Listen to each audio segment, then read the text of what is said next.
मैंने कहा कि बीजेपी कॉन्स्टिट्यूशन पे आक्रमण कर रही है, वो कहते हैं कांग्रेस पार्टी संविधान पर आक्रमण कर रही है। हर भाषण में मैं कह रहा हूं, मैं इसको लेके खड़ा हो रहा हूं, कह रहा हूं कि भाई इस पर बीजेपी आक्रमण कर रही है। 1 साल से मैं बोल रहा हूं, मोदी जी को पता लगा कि लोगों को गुस्सा आ रहा है, तो मोदी जी कह रहे हैं, राहुल गांधी कह रहा है कि राहुल गांधी संविधान पर आक्रमण कर रहा है। मैं हर मीटिंग में कहता हूं कि 50% की रिजर्वेशन की जो दीवार है उसको हम तोड़ के परे कर देंगे। लोकसभा में मैंने नरेंद्र मोदी जी के सामने बोला कि 50% की जो रिजर्वेशन की दीवार बना रखी है, जिसको आप नहीं तोड़ना चाह रहे हो, उसको हम लोकसभा में तोड़ के दिखाएंगे। उनके सामने मैंने बोला मेमोरी लॉस हो गई। मोदी जी कहते हैं राहुल गांधी रिजर्वेशन के खिलाफ है। राहुल गांधी, उनके सामने मैंने बोला कि मैं 50% की जो दीवार है उसे तोड़ने वाला हूं, कांग्रेस पार्टी इंडिया गठबंधन उस दीवार को तोड़ेगी। और मोदी जी का मेमोरी लॉस हो गया, कहते हैं राहुल गांधी तो रिजर्वेशन के खिलाफ है। अगली मीटिंग में कहेंगे कि राहुल गांधी जाति जनगणना के खिलाफ है। मैंने उनके सामने बोला मोदी जी जाति जनगणना कराइए, देश को पता लगना चाहिए कितने दलित हैं, कितने आदिवासी हैं, कितने पिछड़े वर्ग के लोग हैं। देश को पता लगना चाहिए कि इनकी भागीदारी कितनी है। आबादी, आप समझो, आप ताली बजा रहे हो मगर बात समझो। मैं 1 साल से हर भाषण में यह कह रहा हूं, मीडिया वाले दिखाते नहीं है, ये उनके हैं।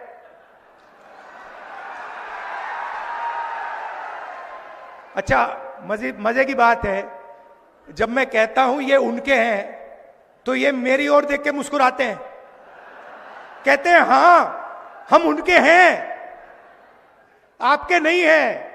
देखिए मुस्कुरा रहे हैं, देखिए देखिए देखिए, ये देखो, ये ऐसे कर रहा है, देखो। मगर देखो इनकी गलती नहीं है, इनकी गलती नहीं है। ये तो मुझे अच्छे लगते हैं, इनको काम करना है, इनको सैलरी लेनी है, इनको बच्चों का एजुकेशन करना है, इनको खाना खाना है। तो ये मालिकों के खिलाफ कुछ नहीं कर सकते, ये एक प्रकार से गुलाम हैं। तो इनसे मेरी कोई लड़ाई नहीं है।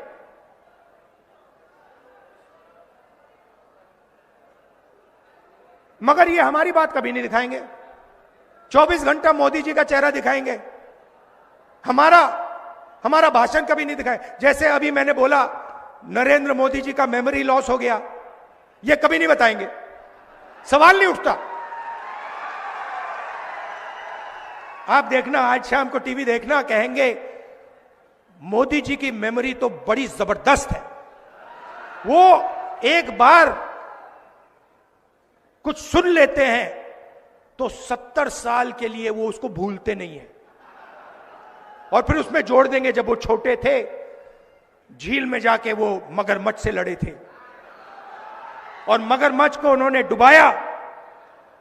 मगर जब गंगा जी में जाते हैं तो लगता है कि तैरना नहीं जानते हैं। तो मेरा कहना है कि लड़ाई संविधान की है। अंबेडकर जी की सोच, गांधी जी की सोच, बुद्ध भगवान की सोच, फूले जी की सोच, उसकी हम रक्षा कर रहे हैं। जब हम कहते हैं कि जाति जनगणना होना चाहिए, मैं आपसे पूछता हूं, क्या अंबेडकर जी जाति जनगणना के साथ होते या खिलाफ होते? साथ होते ना। फूले जी साथ होते खिलाफ होते? बुद्ध भगवान साथ होते खिलाफ होते? नारायण गुरु, बसवना, महात्मा गांधी साथ होते खिलाफ होते? नरेंद्र मोदी खिलाफ है। नरेंद्र मोदी जाति जनगणना के खिलाफ है, क्योंकि अगर खिलाफ नहीं होता तो 5 साल 7 साल पहले वो इसको करवा देता। मगर नरेंद्र मोदी नहीं करवाना चाहता है, और आज मैं आपको ये बताने आया हूं क्यों। आपकी आबादी, पिछड़ों की आबादी 50% है कम से कम, दलित 15, आदिवासी 8, माइनॉरिटी 15, जोड़ दो तो 90% हो जाता है। और 90% आपकी आबादी है। जीएसटी आप देते हो। ये जो हमारी बहनें हैं, जब आप साड़ी खरीदते हो तो आप 18% जीएसटी अपने जेब से देती हो। जब आप कुछ भी खरीदते हो उसमें ऑटोमेटिकली जीएसटी लग जाता है। अगर आपने अपनी बेटी के लिए एक साड़ी खरीदी, आप 18% जीएसटी देती हो। अगर वही साड़ी अरबपति अदानी ने खरीदी तो वो भी 18% जीएसटी देगा, वो 19% नहीं देगा। जितनी आप देते हो उतनी वो देता है। और ये सारी की सारी जीएसटी इकट्ठा होती है, दिल्ली जाती है, और वहां पे बजट का निर्णय लिया जाता है। आपने देखा होगा सीतारमन जी सूटकेस लेके आती हैं पार्लियामेंट हाउस में, देखा ना आपने। महाराष्ट्र में दूसरा सूटकेस लेके आते हैं एमएलए वाला, वहां पे छोटा सा सूटकेस होता है, यहां पे बहुत बड़ा होता है। छोटा सा सूटकेस लेके जाती हैं और बजट पेश करती हैं। तो मैंने पता लगाया कि ये जो बजट है आपके जीएसटी का बजट, इसको कौन बनाता है? पता लगा कि 90 अफसर इस बजट को बनाते हैं। 90 अफसर सारे के सारे फाइनेंशियल निर्णय लेते हैं। महाराष्ट्र में कितना पैसा आएगा, सड़कों में कितना जाएगा, रेलवेज में कितना जाएगा, अग्निवीर होगा या नहीं होगा, सारे के सारे निर्णय 90 ब्यूरोक्रेट लेते हैं, आईएएस अफसर हैं। मैंने उनकी लिस्ट निकाली और मैंने कहा पता लगाते हैं कि 90 में से दलित कितने, आदिवासी कितने, पिछड़े वर्ग के कितने, और यह भी पता लगाते हैं कि जब धन बढ़ता है तो कितने रुपए का निर्णय आदिवासी अफसर लेते हैं, कितने का दलित लेते हैं, कितने का पिछड़े वर्ग लेते हैं। आज मैं आपको ये बताना चाहता हूं, दलितों की आबादी 15%, 90 अफसर में से 3 आपके, और 3 अफसर अगर बजट में 100 रुपए बढ़ता है तो 3 अफसर पूरा मिलाकर 100 में से 1 रुपये का निर्णय लेते हैं।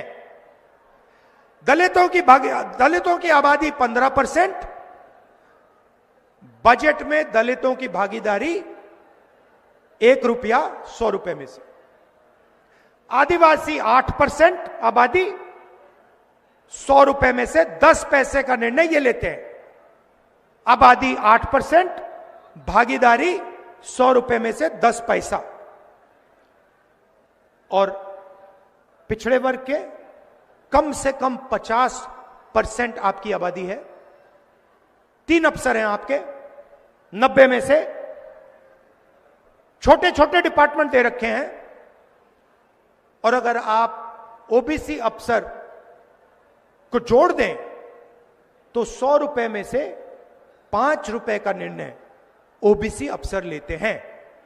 मतलब अगर आप दलित, आदिवासी और पिछड़े वर्ग को जोड़ दें तो 6 रुपए 10 पैसे 100 रुपए में से आप निर्णय लेते हो। आपकी आबादी 50%, 15%, 8%, 73% होता है टोटल, और आपकी भागीदारी 100 रुपए में से 6 रुपए। ये हो क्या रहा है? मैंने मजाक किया, मैंने कहा कि मीडिया में हमारे लोग नहीं है, मेरा मतलब क्या था? आप मीडिया के एंकर्स को देखिए, बड़े बड़े पत्रकारों को देखिए, उनके नीचे नाम आता है, उस नाम को पढ़िए, मालिकों के नाम पढ़िए, अदानी, अंबानी, टाटा, बिरला, ये नाम पढ़िए। नाम के पीछे सब कुछ है।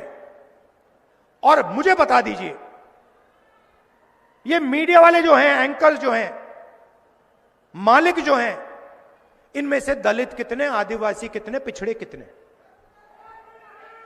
एक भी नहीं है।